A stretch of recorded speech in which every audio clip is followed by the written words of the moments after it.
this unique weaponry will significantly enhance the combat capabilities of our armed forces.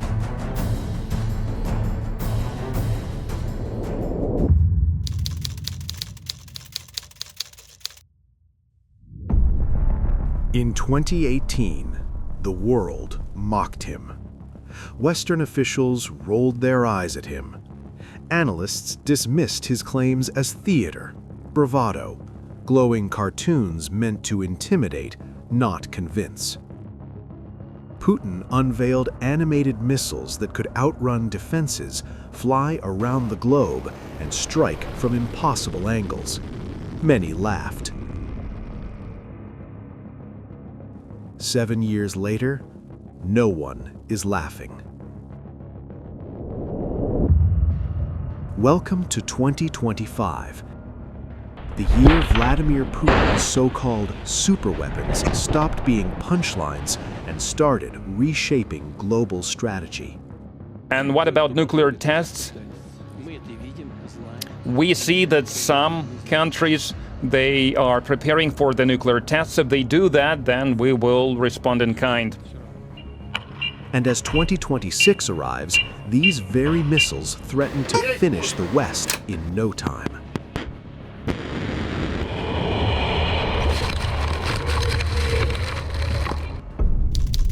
Oreshnik, the hypersonic thunderbolt. On a cold night in late 2024, an explosion struck the Ukrainian city of Dnipro. There was no long warning, no interception, because the missile arrived before defenders could react. According to Russian statements, the missile was Oreshnik, a new hypersonic system designed not just to fly fast, but to break the logic of missile defense itself. Speeds claimed above Mach 10, capable of maneuvering during descent, able to split into multiple warheads. Unlike older systems, Oreshnik is not meant to be predictable. It bends its path, it changes course, it forces defenders to guess. From Russia's western enclave of Kaliningrad, analysts calculate it could reach Berlin or London in under 10 minutes. Ukraine publicly admitted it could not intercept it, and quietly, behind closed doors, NATO officials acknowledged the same. This was not just a strike, it was a message, a warning that escalation timelines have collapsed from hours to minutes. Sarmat, the missile that avoids the watchers. Its nickname is infamous, Satan II, and for once, the name may understate the impact. The RS-28 Sarmat is Russia's heaviest intercontinental ballistic missile, a massive system designed not merely to hit targets, but to overwhelm defenses through scale and surprise. I congratulate you on the successful launch of the Sarmat intercontinental ballistic missile. This is a major, momentous event in the development of advanced weapon systems for the Russian army. Indeed, this unique weaponry will significantly enhance the combat capabilities of our armed forces, and hopefully it will ensure Russia's security from external threats, making those who, with their muddle-headed and aggressive rhetoric, attempt to threaten our nation, seriously reconsider their actions. Most ICBMs travel over the North Pole, where early warning radars stare day and night. Sarmat doesn't have to. Russian officials claim it can approach from the South Pole, exploiting gaps in detection coverage. When paired with hypersonic glide vehicles like Avangard, warheads are designed to maneuver at extreme speeds during re-entry, complicating interception. For the first time since the Cold War's peak, strategists confront a chilling possibility. Not defeat, but uncertainty. The idea that you might not see everything coming.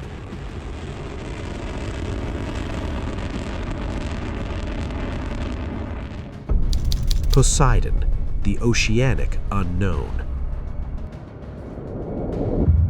In the dark depths of the Arctic, Russia has developed something entirely different. Not a missile, not a bomber, but an autonomous, nuclear-powered underwater vehicle. Its name, Poseidon.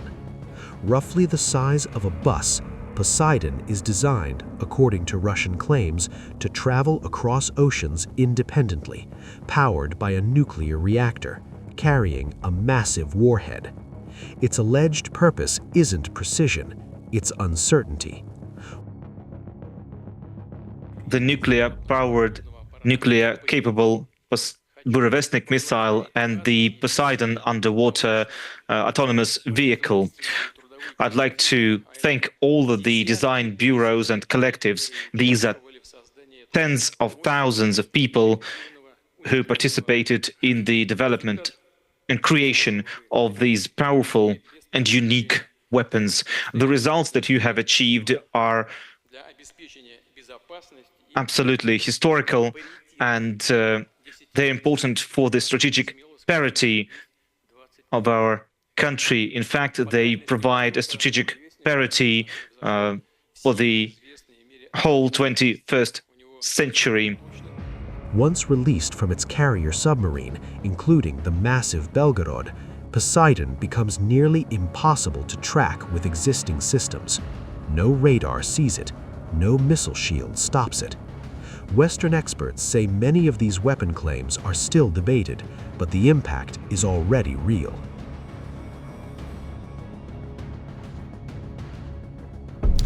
Burevestnik, the flying ghost.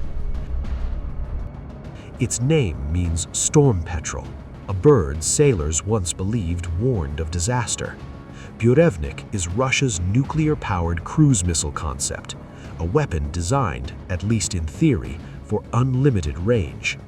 Instead of flying straight to a target, it could loiter, circle, hide in terrain, approach from directions no one expects. After a deadly testing accident in 2019, many assumed the program was abandoned. But in 2025, Russia announced renewed progress. You probably heard that quite recently Russia tested its state-of-the-art missile, unlimited range missile with a nuclear propelling unit, and we can be proud of the achievements of our scientists, workers, engineers. Its advantage is that there is a small nuclear power plant. Even skeptics agree, whether fully operational or not, the idea alone forces planners to rethink defense, because deterrence isn't only about what works, it's about what might.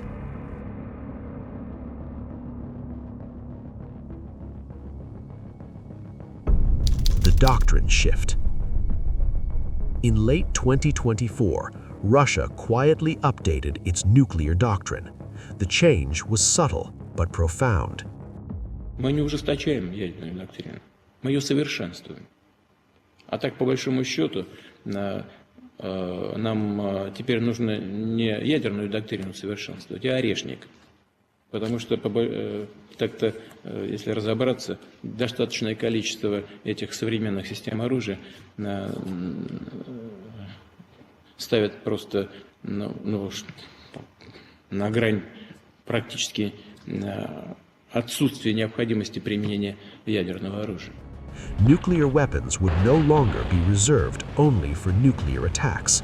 They could now be used in response to what Moscow defines as massive aerospace aggression.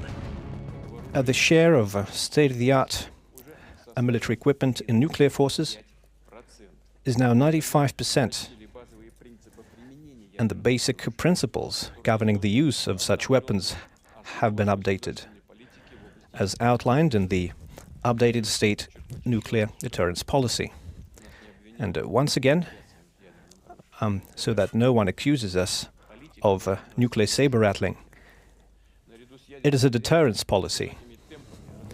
In plain language, if long-range strikes hit too deep, too often, too effectively, escalation is no longer off the table. fear returns to strategy. This is not the Soviet Union of the 1980s. This is a Russia fielding, or at least signaling, weapons designed specifically to bypass the defenses built over the last 30 years. Oreshnik threatens forward NATO bases in minutes. Sarmat challenges existing missile defense assumptions. Poseidon adds the oceans to deterrence math. Burevestnik blurs the boundaries of global reach. Whether each system works perfectly is almost beside the point. Their existence changes calculations. From Warsaw to Washington, planners are asking the same question. What if the rules of deterrence have changed?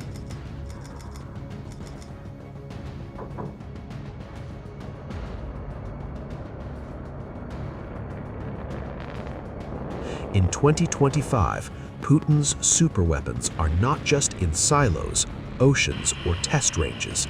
They live in the world's imagination, a shadow over every strategic calculation.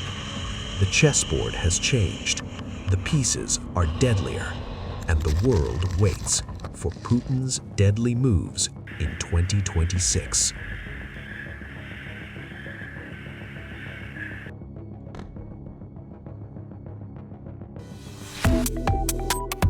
Subscribe to One India and never miss an update.